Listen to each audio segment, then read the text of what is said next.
পল্লী বিদ্যুতায়ন বোর্ড ও পল্লী বিদ্যুৎ সমিতির মধ্যকার বৈষম্য দূরীকরণের মাধ্যমে দেশের আর্থ-সামাজিক উন্নয়ন এবং গ্রামীণ জনপদে টেকসই ও নিরবিচ্ছিন্ন বিদ্যুৎ সেবা নিশ্চিতকরণের লক্ষ্যে মানববন্ধন হয়েছে মাদারীপুরে। সোমবার সকালে জেলা প্রশাসকের কার্যালয়ের সামনে মানববন্ধন করেন মাদারীপুর পল্লী বিদ্যুৎ সমিতির কর্মকর্তা-কর্মচারীরা।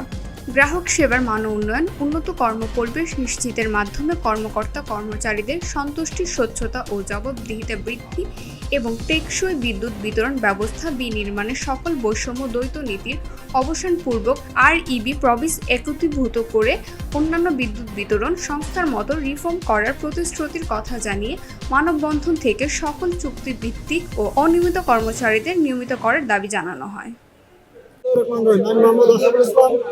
আমি কাজ নাই থেকে মুক্তি চাই, আমাদের চাকরি নিয়মিত করতে চাই।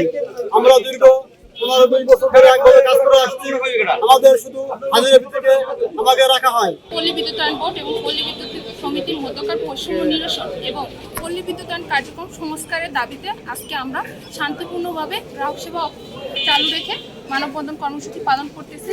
আমাদের অন্তর্বর্তীকালীন সরকার গঠন করা হয়েছে দেশ সংস্কারের জন্য, আর আমরা দীর্ঘদিন যাবৎ জানুয়ারি মাস থেকে পল্লী বিদ্যুৎ সমিতির কর্মকর্তা-কর্মচারীরা পল্লী বিদ্যুতায়ন কার্যক্রমের সংস্কার চেয়ে আসছি। আমাদের এই সংস্কার কার্যক্রমকে বাধাগ্রস্ত করতেছে বাংলাদেশ পল্লী বিদ্যুতায়ন বোর্ড প্রতিনিয়ত। তাদের অনিয়ম, দুর্নীতি এবং স্বেচ্ছাচারিতা সারা বাংলাদেশের কাছে প্রচার হয়ে যাওয়ার ভয়ে তারা আমাদের এই সংস্কারকে বাধাগ্রস্ত করছে প্রতিনিয়ত। একটাই দাবি, অভিন্ন সার্ভিস কোড এবং REB এবং PBS একীভূতকরণ। এর মাধ্যমে আমাদের সকল সমস্যা এবং সমাধান হবে এবং আশা করি যে আমরা আমাদের এই দাবি যদি অর্জন করতে পারি তাহলে আমরা ভালো থাকবো এবং এই দেশের 14 কোটি জনগণ সুষ্ঠু এবং টেকসই বিদ্যুৎ সেবা পাবে।